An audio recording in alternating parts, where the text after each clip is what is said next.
नमस्कार। आज हम आपसे दिवंगत दलित नेता रामविलास पासवान के जीवन के बारे में बहुत कुछ बताएंगे।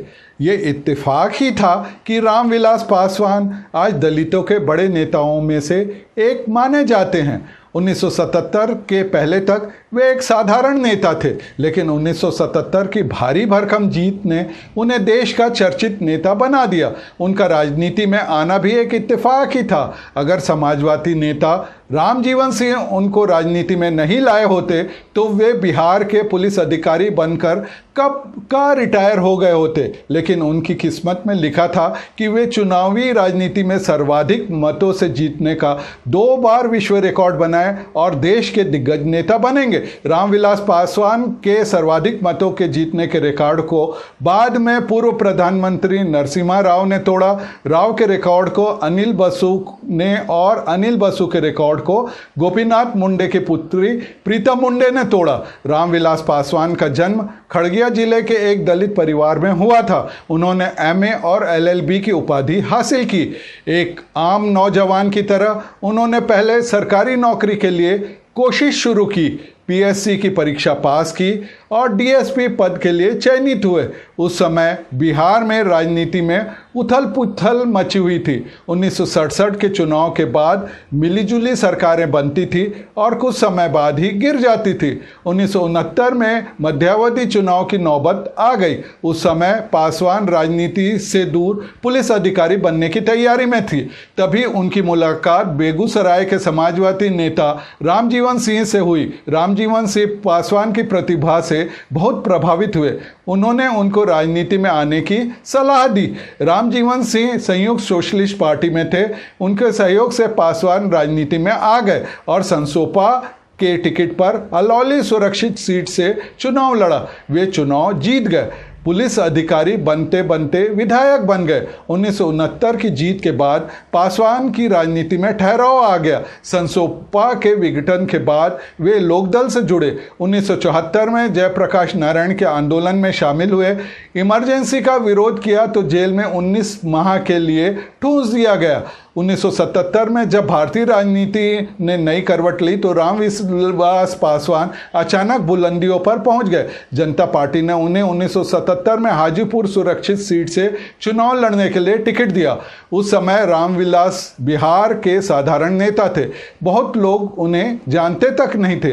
उन्होंने कांग्रेस के उम्मीदवार बालेश्वर राम को 4,25,445 मतों के विशाल अंतर से हराया। इस तरह पासवान ने सर्वाधिक मतों से जीतने का नया भारतीय रिकॉर्ड बनाया। इस उपलब्धि के लिए उनका नाम Guinness book of world records में शामिल किया गया। इसके बाद रामविलास पासवान की देश और विदेश में चर्चा होने लगी। इस रिकॉर्ड जीत ने उन्हें स्टार पॉलिटिशियन बना दिया। 1989 में एक बार फिर कांग्रेस के खिलाफ हवा बनी। वीपी सिंह ने मिस्टर क्लीन कहे जाने वाले राजीव गांधी के खिलाफ बोफोर्स का मुद्दा उठाकर राजनीति को एक बार फिर नया मोड़ दिया। कांग्रेस के खिलाफ जन मोर्चा तैयार हुआ। 1989 के लोकसभा चुनाव में रामविलास पासवान फिर हाजीपुर लोकसभा सीट पर खड़े हुए। इस बार पासवान ने सर्वाधिक मतों से जीत के अपने ही पुराने रिकॉर्ड को तोड़ दिया। उन्होंने कांग्रेस के महावीर पासवान को 5,04,448 मतों के विशाल अंतर से हराया। देश में इसके पहले कभी कोई इतने मतों के अंतर से नहीं जीता था। इस तरह रामविलास पासवान देश के एकमात्र नेता है जिन्होंने सर्वाधिक मतों से जीतने का 2 बार रिकॉर्ड बनाया। रामविलास पासवान ने जनता पार्टी के टिकट पर हाजीपुर की सीट से कांग्रेस उम्मीदवार को हराकर पहली बार लोकसभा में पैर रखा था।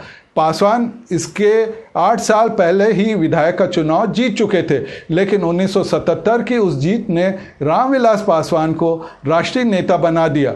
अगले 4 से भी ज़्यादा दशकों तक वो राष्ट्रीय राजनीति में महत्वपूर्ण किरदार निभाते रहे। वे 9 बार सांसद रहे। अपने 50 साल के राजनीतिक जीवन में केवल 1984 और 2009 में उन्हें हार का मुंह देखना पड़ा। 1989 के बाद से नरसिम्हा राव और मनमोहन सिंह की दूसरी यूपीए सरकार को छोड़ वो हर प्रधानमंत्री की सरकार में मंत्री रहे। वे तीसरे मोर्चे की सरकार में भी मंत्री रहे, कांग्रेस की अगुवाई वाली यूपीए सरकार में भी और बीजेपी की अगुवाई वाली एनडीए सरकार में भी। वे देश के इकलौते राजनेता रहे जिन्होंने 6 प्रधानमंत्रियों की सरकारों में मंत्री पद संभाला। विश्वनाथ प्रताप सिंह से लेकर एच.डी. देवगौड़ा, आई.के. गुजराल, अटल बिहारी वाजपेयी, मनमोहन सिंह और नरेंद्र मोदी की सरकार में अपनी जगह बना सकने के उनके कौशल पर कटाक्ष करते हुए एक समय में उनके साथी और बाद में राजनीतिक विरोधी बन गए लालू प्रसाद यादव ने उन्हें राजनीति का मौसम वैज्ञानिक कहा था। रामविलास पासवान ने बीएसपी या अंबेडकर की तरह से दलितों को लेकर कोई आंदोलन नहीं किया, लेकिन इस मायने में उनकी उपयोगिता बहुत अहम रही और वो दलितों को संविधान और कानून में दिए गए अधिकारों पर किसी भी तरह की आंच आने के मौकों पर खुलकर बोला करते थे। रामविलास पासवान की राजनीति के साथ साथ उनके परिवार की भी खूब चर्चा होती रही। उन्होंने 2 शादियां की। उनकी पहली पत्नी ग्रामीण पृष्ठभूमि की थी और उन पर तोहमत लगता रहा कि उन्होंने अपनी पत्नी को गांव में छोड़ दिया। उनसे उन्हें 2 बेटियां हैं। रामविलास पासवान ने नामांकन पत्र भरते समय जो जानकारी दी उसके अनुसार उनकी पहली पत्नी राजकुमारी देवी को 1981 में उन्होंने तलाक दे दिया था। कुछ साल बाद उन्होंने दूसरा विवाह किया। उनकी दूसरी पत्नी रीना शर्मा एयर होस्टेस थी। चिराग पासवान के अलावा दूसरी पत्नी से उन्हें एक और बेटी हुई। परिवार के प्रति पासवान का प्रेम उनकी राजनीति पर हावी रहा। इसकी बानगी मिलती है 2019 के लोकसभा चुनाव से, जब पार्टी ने जिन 6 सीटों से चुनाव लड़ा उनमें 3 पासवान के रिश्तेदार थे, बेटा चिराग पासवान और 2 भाई पशुपति पारस और रामचंद्र पासवान। तीनों ही जीते। फिर रामविलास पासवान भी राज्यसभा पहुंच गए और इस तरह संसद में सबसे बड़ा कोई परिवार था तो रामविलास पासवान का परिवार था।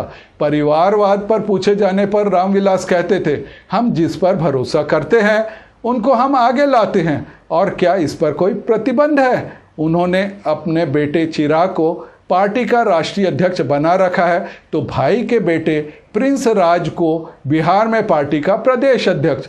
रामविलास पासवान के परिवार के साथ साथ एक चर्चा उनके स्टाइल की भी होती है।